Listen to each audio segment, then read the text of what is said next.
Hi, I'm Kaniti and today we'll make a hot apple.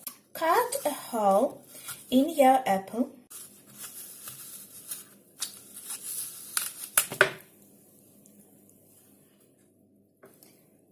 Now make it a bit deeper.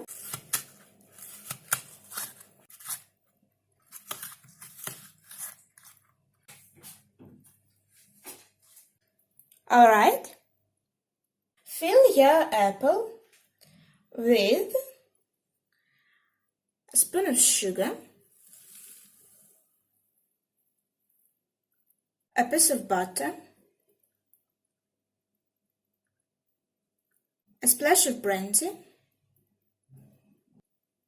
lemon essence.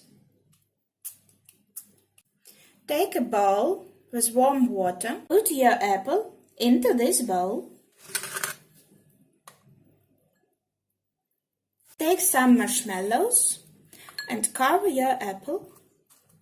Place it in a microwave and wait for about 5 minutes.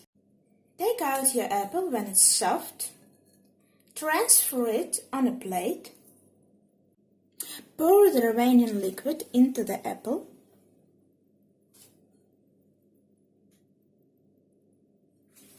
Top it with some chocolate syrup if you want.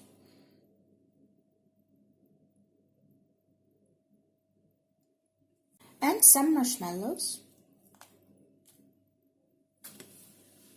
Hot buttered apple is ready. It's very good for the autumn. Enjoy!